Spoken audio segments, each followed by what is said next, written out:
Halo Bapak Ibu sekalian, kembali bersama saya Pak Sul di channel Guru Kreatif 4.0.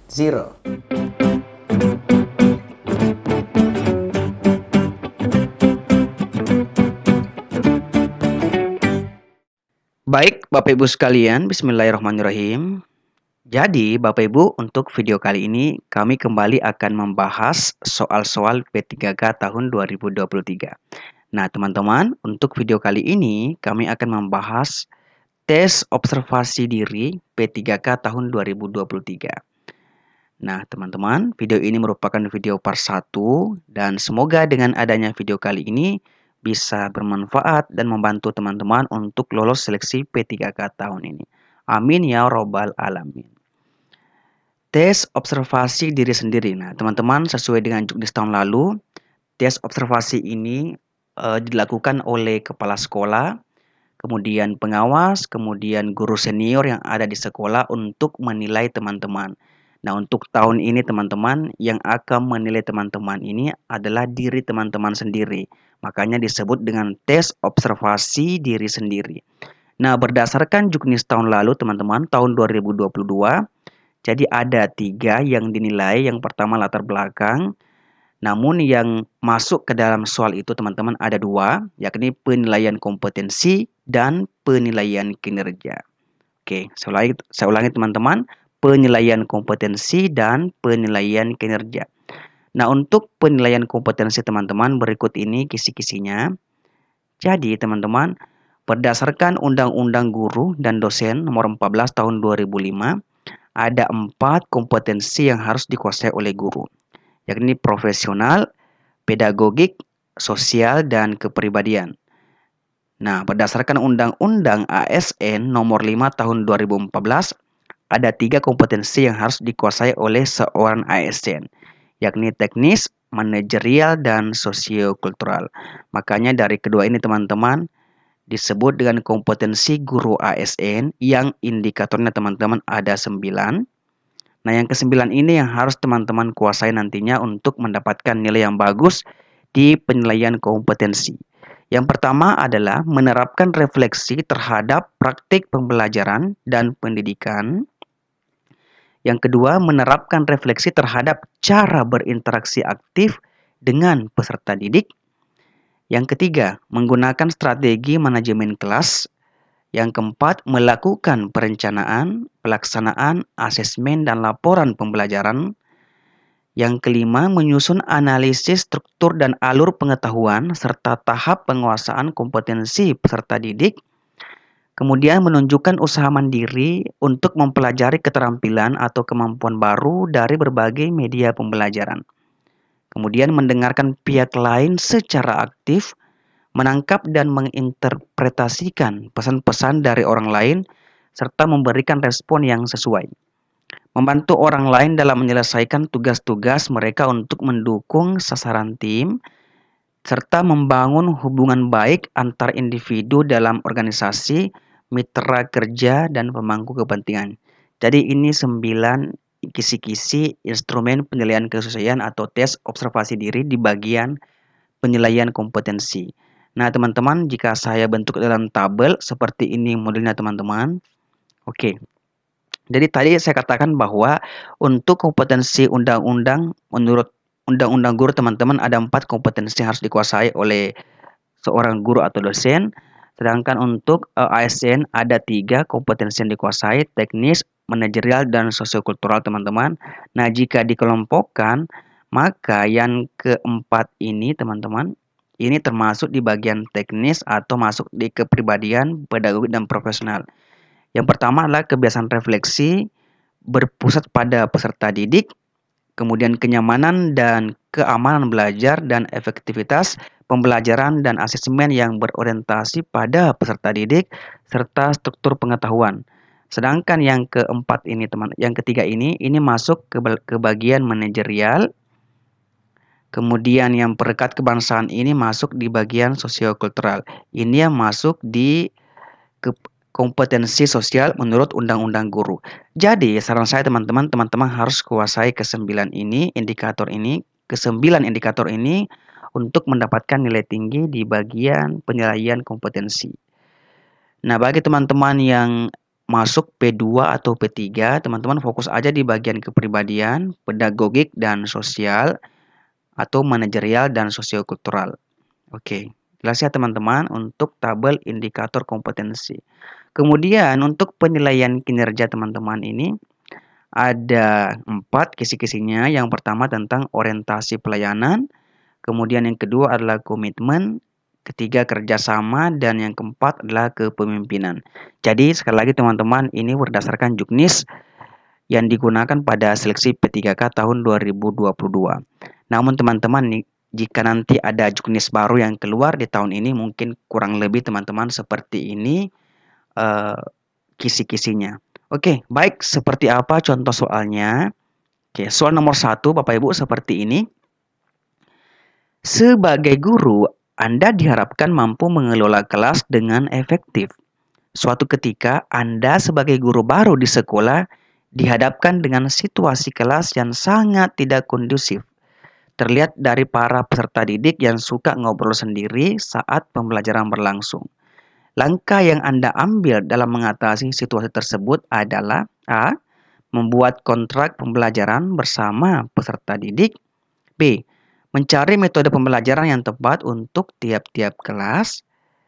C. Memberi tugas tambahan kepada peserta didik yang mengobrol sendiri. Dan D. Menegur secara lisan peserta didik yang ngobrol sendiri.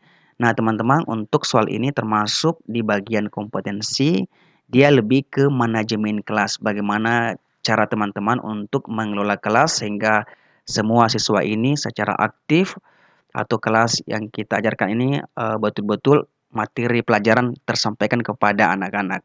Nah, jika menemukan masalah seperti ini teman-teman, solusinya adalah kita harus mencari metode pembelajaran yang tepat untuk tiap-tiap kelas karena masing-masing kelas ini berbeda karakter setiap siswanya. Oleh karena itu, metode pembelajaran ini harus banyak kita ketahui teman-teman sehingga kita bisa terapkan di masing-masing kelas sesuai dengan karakter siswa di setiap kelasnya. Jadi untuk soal nomor 1 ini jawabannya adalah bagian B. Jika teman-teman situasi kelas yang tidak kondusif, teman-teman boleh mencari metode pembelajaran yang tepat untuk tiap-tiap kelas. Oke. Jelas ya Bapak Ibu? Next teman-teman kita ke soal nomor 2. Soalnya seperti ini. Sebagai guru mata pelajaran, Anda diharapkan mampu memberikan materi yang dapat dengan mudah difahami peserta didik. Di sekolah, Anda dinilai sangat kompeten dalam mengajar. Namun, tahun ini mata pelajaran yang Anda ampu mengalami kemerosotan. Terlihat banyak peserta didik yang memiliki nilai rendah. Langkah yang Anda lakukan ialah A. Mengevaluasi pokok bahasan yang diberikan kepada peserta didik sesuai modul ajar atau belum. B. Meminta peserta didik yang memiliki nilai tinggi untuk membantu temannya yang masih memiliki nilai rendah. C. Menganggap hal tersebut bukan suatu masalah karena Anda sudah mengajar sesuai dengan prosedur. B. D. Mengusulkan jam tambahan kepada pihak sekolah agar peserta didik dapat melakukan pendalaman materi. Nah, teman-teman, untuk soal ini yang paling benar adalah bagian A.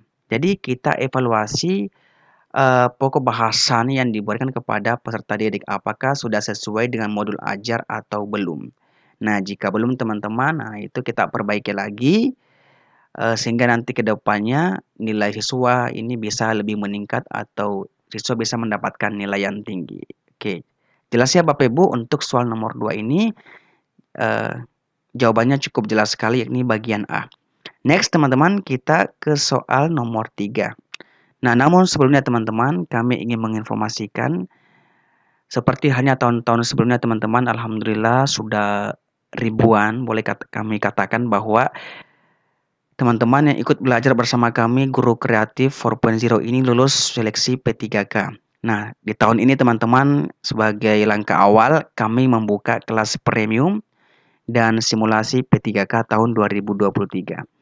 Nah, jika teman-teman berminat, teman-teman bisa japri kami di WA berikut nomor WA kami teman-teman atau bisa DM di Instagram kami di @sulnana Dan semua link ini teman-teman kami akan sertakan di kolom deskripsi untuk memudahkan teman-teman menghubungi kami.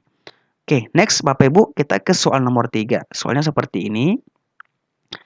Berdasarkan hasil evaluasi yang diisi oleh peserta didik, banyak yang mengeluhkan sikap Anda dalam mengajar, yaitu terlalu sering memberikan tugas kepada peserta didik.